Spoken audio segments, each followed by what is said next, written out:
రుద్రాణి గురించి గుండె పగిలే నిజం చెప్పిన కావ్య. షాక్లో రాజ్, అపర్ణ, అనామిక, రాహుల్, ధాన్యలక్ష్మి. ఇంతకు రుద్రాణి గురించి గుండె పగిలే నిజం కావ్య ఏం చెప్పింది? ఇదంతా కూడా వీడియోలో చూసి తెలుసుకునేద్దాం. బ్రహ్మముడి అప్కమింగ్ ఎపిసోడ్స్లో ఏం జరగబోతోంది అనేది ముందుగా తెలుసుకోవడానికి వీడియోని లైక్ చేసి ఛానల్ను సబ్స్క్రైబ్ చేసి పక్కనే ఉన్న బెల్ ఐకాన్లో ఆల్ ట్యాప్ చేయండి. మొత్తం మీద చూసుకున్నట్లయితే కనుక ఇక కావ్య గురించి అపర్ణ అయితే చాలా కోపంగానే మాట్లాడింది. అక్కడ అందరి ముందు అయితే నేనే తనని తాకట్టు పెట్టమన్నాను అని చెప్పింది. ధాన్యలక్ష్మికి, రుద్రానికి ధీటుగానే సమాధానం చెప్పింది. ఇంటికి వచ్చిన తర్వాత ఇందిరాదేవి ముందు కావ్యను నిలదీసింది. కావ్య చెప్తున్నటువంటి సమాధానాలు విని, సరే అయితే తప్పు నాదే అని చెప్పి నా మీదే నెట్టేశావు కదా, నువ్వు నిజం చెప్పే వరకు నాతో మాట్లాడుకో అని అపర్ణ వెళ్ళిపోయింది. ఇక ఇందిరాదేవి కావ్యను తన గదికి పిలిచి, ఏం జరిగింది నిజం చెప్పు అంటే, ఏం జరగలేదు అమ్మమ్మ గారు అని చెప్పని అంటుంది. ఇక నేను నీకు అమ్మమ్మని, ఎన్నో తరాలు చూసిన దాన్ని, నాకు తెలిసినంతగా నీకు తెలియదు అని నేను అనుకుంటున్నాను. ఏదో పరిస్థితి మాకెవరికి చెప్పలేనటువంటి స్థితి మీ దగ్గర ఉంది, మీరు అలాంటి పరిస్థితిలో ఉన్నారు అని నాకు అర్థమవుతోంది. సో నువ్వు నేను చెప్పే మాట విను, ఒక్కసారి నేను చెప్పేది అర్థం చేసుకో అంటూ తన నగల్ని ఇస్తుంది. ఇక రుద్రానికి ఉంది. ఇందిరాదేవి అయితే కావ్య చేతికి, వద్దమ్మగారు, ఈ నగలు నాకొద్దు అంటే నీకు తెలీదు, ఇది ఎన్నో కోట్ల విలువ చేసేటటువంటి వజ్రాల హారం, ఇది నువ్వు తీసుకుని మనకి ఏ అప్పు ఉందో దాన్ని తీర్చుకో అని చెప్పని అంటుంది. లేదు అమ్మమ్మగారు, అప్పులేమీ లేవు అంటే మరి మన అకౌంట్స్లో ఉండాల్సిన డబ్బు ఏమైంది? అకౌంట్స్ అన్నీ సున్నాగా ఉన్నాయని చెప్పి ఆడిటర్ ఎందుకు చెప్పాడు? ఏం జరుగుతోంది? అసలు అకౌంట్లో ఉన్న డబ్బుల్ని మీరు బ్యాంకుకి ట్రాన్స్ఫర్ చేశారని చెప్పి ఆడిటర్ చెప్పాడు, ఎందుకు ట్రాన్స్ఫర్ చేయాల్సి వచ్చింది అని అడిగేసరికి ఇకప్పుడు కావ్య షాక్ అవుతుంది. అమ్మమ్మగారు మీరు అని చెప్పని అంటే, ఇంట్లోనే ఉంటుంది ఏమీ తెలియదులే అని నువ్వు అనుకున్నావు, కానీ ప్రతిదీ ఎలా చెయ్యాలో ఎలా చూడాలో నాకు మా బావ ఎప్పుడో నేర్పించాడు. ఏ సమస్యని ఎలా సాల్వ్ చేయాలో, ఏ సమస్య ఎందుకు వస్తుందో కూడా మా బావ చెప్పాడు. కాబట్టి నాకు అన్నీ తెలుసు, నేను ఆడిటర్తో మాట్లాడాను, చెప్పు అంటుంది ఇందిరాదేవి. ఇకప్పుడు కావ్య ఇందిరాదేవికి విషయం చెప్తుంది. అది విని ఇందిరాదేవి, ఇంత పెద్ద భారాన్ని మీ మనసుల్లోనే మోస్తూ మీరు ఇప్పటి వరకు బాధపడుతూ వస్తున్నారా? అందరికీ చెప్తే ఎవరికి తోచిన సలహా వాళ్ళు ఇస్తారు, ఎవరికి తోచిన విధంగా వాళ్ళు ఈ సమస్య నుంచి బయటపడేలా చేస్తారు కదా అని చెప్పని అంటుంది ఇందిరాదేవి. ఇప్పుడు ఆ భారాన్ని అందరికీ పంచటం అంత మంచిది కాదు అని, మొయ్యగలిగిన వాళ్ళు ఉంటారు, మొయ్యలేని వాళ్ళు ఉంటారు, అందరినీ కూడా నేను బాధ పెట్టిన దాన్ని అవుతాను, అందుకే నేను ఆ పని చేయలేకపోయాను అమ్మగారు అని చెప్పని అంటుంది. ఇక సరే అయితే వెళ్ళి పడుకో అని చెప్పి ఇంకా ఇందిరాదేవి పంపించేస్తుంది. కావ్య చేతికి వజ్రాల హారం ఇచ్చి ఆ హారం తీసుకొచ్చి రాజ్ చేతికి ఇస్తుంది. ఇదేంటి అంటే, అమ్మమ్మ గారు ఇచ్చారు, ఇది బ్యాంకులో పెట్టి ఎంత వస్తే అంత అప్పు తీర్చమని చెప్పారు అనగానే, అప్పు విషయం నువ్వెందుకు చెప్పావు అంటాడు.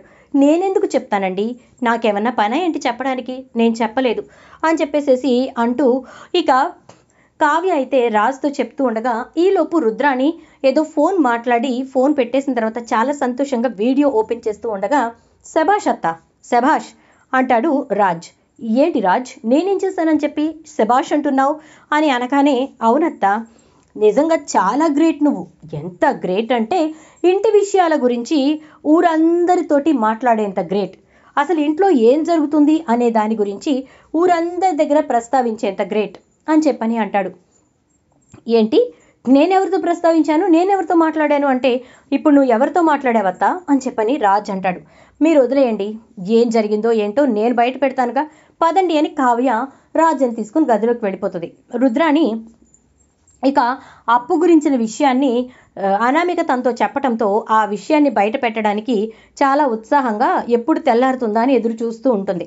అలా ఎదురు చూస్తూ ఉన్నటువంటి టైంలోనే ఉదయం లేవడమే కావ్య, అందరితో మాట్లాడాల్సిన పనుంది, అందరూ కూడా బ్రేక్ఫాస్ట్ అయిన తర్వాత హాల్లో ఉండండి అని చెప్తుంది. మంచి పని చేస్తున్నావు కావ్య, ఇప్పుడు ఇదే సమయం నేను అసలు విషయం అందరి ముందు బయట పెట్టడానికి అని చెప్పేసేసి అనుకుంటూ ఉంటుంది. ఇక బ్రేక్ఫాస్ట్ చేసి అందరూ హాల్లో కూర్చున్న తర్వాత అందరికీ ఒక విషయం చెప్తున్నాను వినండి. ఏంటి అంటే, ప్రతి ఒక్కరూ గుర్తుపెట్టుకోవాల్సిన విషయం ఒకటి ఉంది, అదేంటో చెప్తున్నాను వినండి. రుద్రాణి అనామికతోటి ఇంకా తన యొక్క రిలేషన్ని కంటిన్యూ చేస్తోంది. అనామిక ప్రతి విషయంలో మన కుటుంబానికి అడ్డుపడుతోంది, దానికి రుద్రాణి గారు సహాయం చేస్తున్నారు, ఇంట్లో జరుగుతున్న విషయాలను ఆవిడికి చక్కగా చేరవేస్తున్నారు అని చెప్పేసి కావ్య బయట పెట్టడంతో ఒక్కసారిగా అందరూ షాక్ అవుతారు. రుద్రాణి అయితే ఇదేంటి, నేను అనామిక పంపించిన వీడియోని అందరికీ చూపిద్దాం అనుకునే లోపే కావ్య ఇలాంటి ట్విస్ట్ ఇచ్చింది నాకు అనుకుంటూ నేనెందుకు మాట్లాడతాను అంటే దానికి ప్రూఫ్స్ కావాలి కదా అందరికీ. సో ఇవిగోండి ప్రూఫ్స్, ఇదిగోండి ఆడియో రికార్డ్ అని చెప్పేసేసి రుద్రాణి ఫోన్లో రుద్రాణికి తెలియకుండా తను వేసినటువంటి యాప్ ద్వారా మొత్తానికి రుద్రాణి మాట్లాడుతుందంతా కూడా తను వినేటట్టుగా పెట్టుకుంటుంది కావ్య, అంటే తనకి రికార్డ్ అయ్యేటట్టుగా.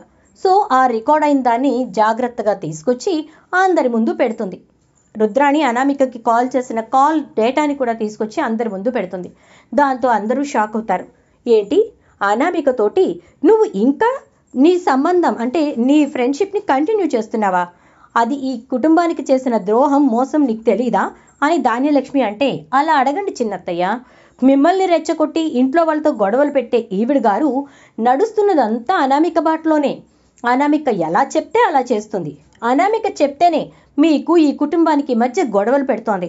అనామిక చెప్పడం వల్లే కళ్యాణ్కి మేమేదో అన్యాయం చేసేస్తున్నాం అన్నట్టుగా మిమ్మల్ని రెచ్చగొట్టి ఆస్తి పంపకాల దాకా తీసుకొచ్చింది అని చెప్పి బయట పెట్టేసరికి ఒక్కసారిగా రుద్రాణి షాక్ అయిపోతుంది.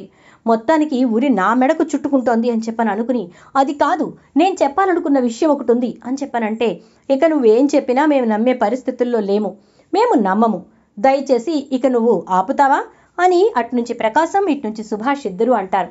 ఈలోపు ఇందిరాదేవి వచ్చి, చూడు రుద్రాణి, అపర్ణ అన్నట్టుగా అసలు నీకు ఈ ఇంటితో కానీ మాతో కానీ ఎటువంటి సంబంధము లేదు, కానీ నువ్వు మాట్లాడుతున్నావు.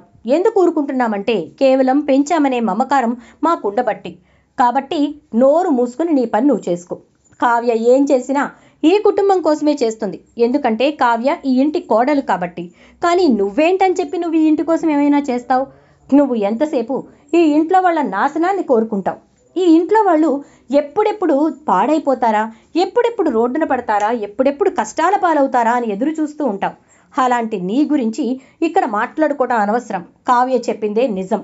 నువ్వు అనామికతో కలిసి మా కుటుంబానికి ఏదో కీడు చేయబోతున్నావు, ఏదో చెడు చేయబోతున్నావు, నాకు అర్థమవుతోంది. ఇక నువ్వు ఈ ఇంట్లో ఉండడానికి వీల్లేదు అని చెప్పేసేసి కావ్య చెప్పిన మాటలతో ఇందిరాదేవి రుద్రాణిని గట్టిగానే తిట్టేసరికి ఇంకేం చేయాలో అర్థం కాని పరిస్థితుల్లో రుద్రాణి అనామిక పంపించిన వీడియోని బయట పెట్టకుండా సైలెంట్ అయిపోతుంది. ఎందుకంటే ఇప్పుడు తను ఏమైనా మాట్లాడితే అపర్ణ అన్నట్టుగా ఈడ్చితంతే వీధిని నుంచునే బ్రతుకు నీది, నువ్వేంటే మాట్లాడుతున్నావని ఆ మాటలు రుద్రాణి గుర్తు తెచ్చుకుని నిజంగానే రోడ్డున పడాల్సిన పరిస్థితి వస్తే ఎక్కడికి పోతామని చెప్పి సైలెంట్ అయిపోతుంది. చూద్దాం మరి రాబోయే ఎపిసోడ్స్లో ఏం జరుగుతుందో. వీడియో నచ్చితే లైక్ చేసి వీడియోని షేర్ చేయండి. అలాగే ఛానల్ సబ్స్క్రైబ్ చేసుకుని పక్కనే బెల్ ఐకాన్లో ఆల్ ట్యాప్ చేయండి.